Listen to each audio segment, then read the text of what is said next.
Assalamualaikum warahmatullahi wabarakatuh. Tuan-tuan, puan-puan, kita berjumpa lagi. Saya Zulhisham Abu Nawar, ejen hartanah anda.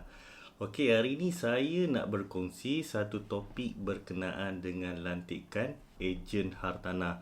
Okey, kalau kita nak jual rumah, kita nak sewakan rumah, kita akan lantik ejen hartanah berdaftar. So dalam market ada beberapa lantikan untuk ejen hartanah ni. Tapi yang paling popular ada dua saja yang saya nak kongsikan hari ini, iaitu lantikan secara eksklusif dan yang kedua adalah lantikan secara ad hoc ataupun kita panggil dia sebagai general appointment lah. So saya akan kongsikan, saya akan ceritakan apa perbezaan eksklusif dengan general ni, dan akhir sekali nanti saya akan kongsikan juga kelebihan dan kelemahan kedua-dua jenis lantikan ini. Lantikan yang pertama adalah lantikan eksklusif. Okey, apa itu eksklusif ataupun eksklusif appointment ataupun kita panggil dia eksklusif agent. Okey, eksklusif ni di mana kita melantik hanya satu ejen hartanah sahaja atau satu agensi hartanah sahaja untuk menguruskan transaksi jual beli rumah ataupun sewa rumah. So hanya satu ejen ataupun satu agensi sahaja yang dilantik dalam satu masa. Okey, lantikan eksklusif ni ada tempoh dia dalam satu bulan atau 2 bulan, 3 bulan. Selalunya dalam jual beli rumah, macam personally saya sendiri, saya akan ambil 3 bulan punya lantikan bagi lantikan eksklusif ni. So tuan-tuan, puan-puan boleh rujuk ejen masing-masing untuk bincang berapakah tempoh yang terbaik untuk diberikan kepada ejen hartanah untuk pasarkan, untuk marketkan rumah kita untuk cari pembeli, sama ada untuk pembelian ataupun untuk penyewaan. Okey, untuk lantikan eksklusif ni, apabila tamat tempoh lantikan tu, tuan-tuan, puan-puan boleh sambung balik lantikan dengan ejen yang sama ataupun melantik ejen yang lain. Okey, boleh lantik ejen lain sebagai eksklusif juga asalkan dah tamat tempoh dia.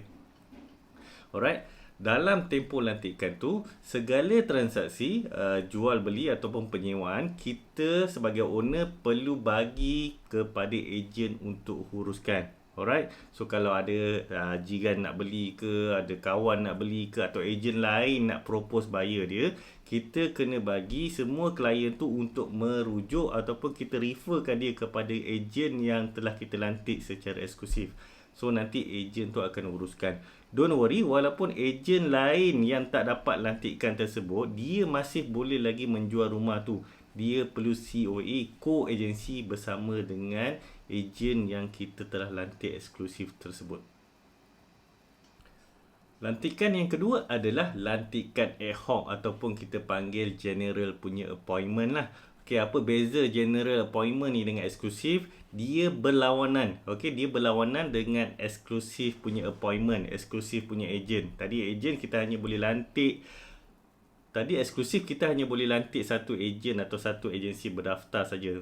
Untuk lantikan ad hoc ni, kita boleh lantik lebih daripada satu ejen ataupun lebih daripada satu agensi hartanah berdaftar. 2 ke 3 ke 4, 5, 10, 100 kita boleh lantik, tak ada masalah. So tak ada limitation bilangan ejen ataupun bilangan agensi yang kita boleh lantik. So agency fee kita perlu bayar kepada semua orang ni ke? So professional fee agent kita tidak bayar kepada jumlah ejen yang kita lantik. Kita hanya bayar kepada ejen ataupun agensi hartanah yang berjaya jual rumah tersebut. Okey. So first come first serve basis. So siapa yang refer buyer kali pertama tu, dia yang akan menang dalam penjualan rumah tersebut. So dia berhak mendapatkan professional fee agent ataupun kita panggil commission lah, iaitu 3% daripada harga rumah yang telah dijual.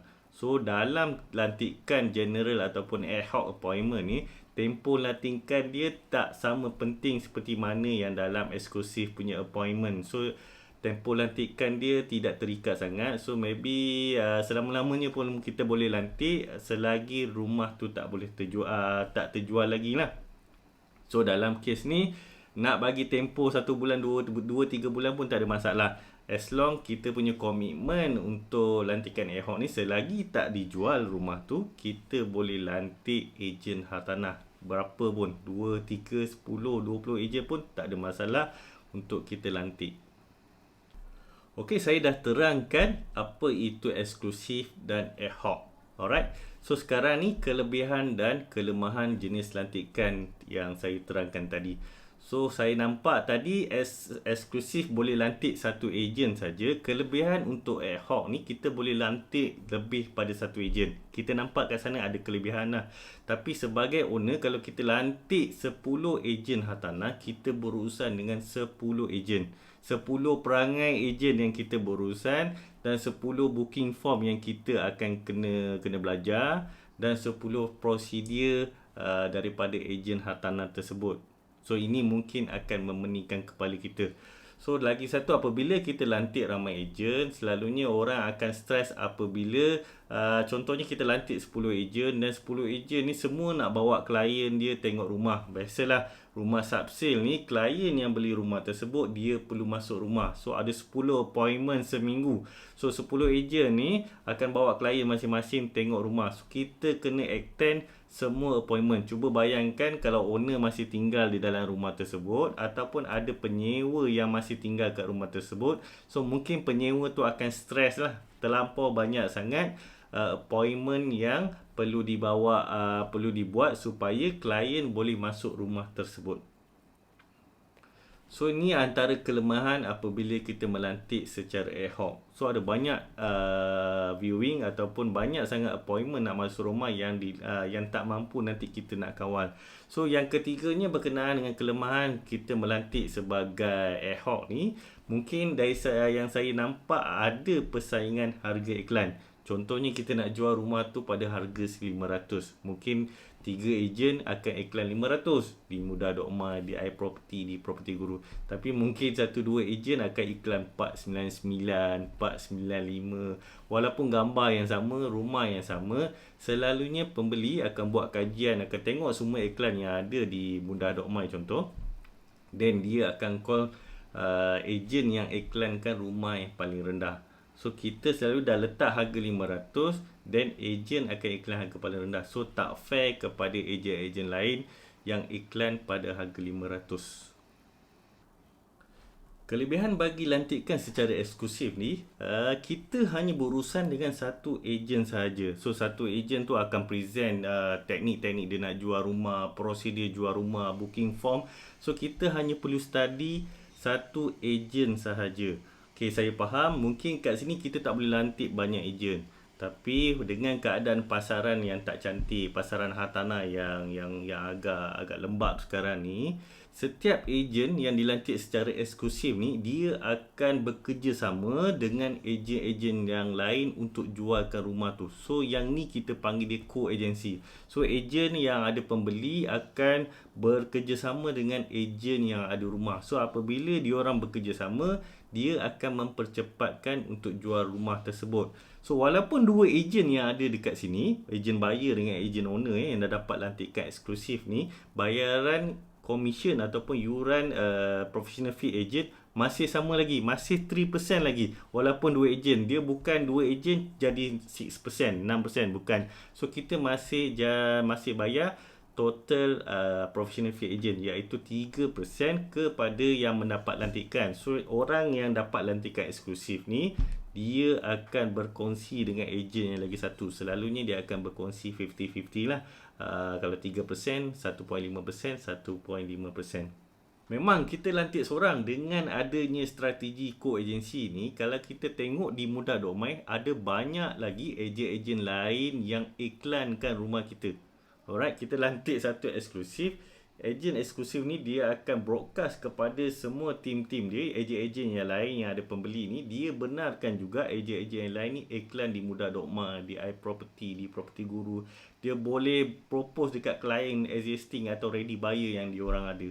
So masalah untuk lantik satu ejen susah nak jual tu, dia dapat diselesaikan dengan co-agency ni lah. So tak ada masalah kalau kita lantik satu ejen saja. Cuma kelemahan dia di sini yang saya nak tekankan dia, pastikan kita lantik ejen hartanah yang berpengalaman, yang proaktif. Dia akan membantu kita mencari pembeli yang cepat. So kalau kita tersilap pilih ejen-ejen yang tak boleh bagi komitmen terhadap rumah kita ataupun terhadap lantikan yang kita pergi, kemungkinan rumah kita tak akan diiklankan. Tak ada pembeli pun yang akan tengok rumah. So sepanjang tempoh lantikan tersebut, kita akan kerugian masa lah.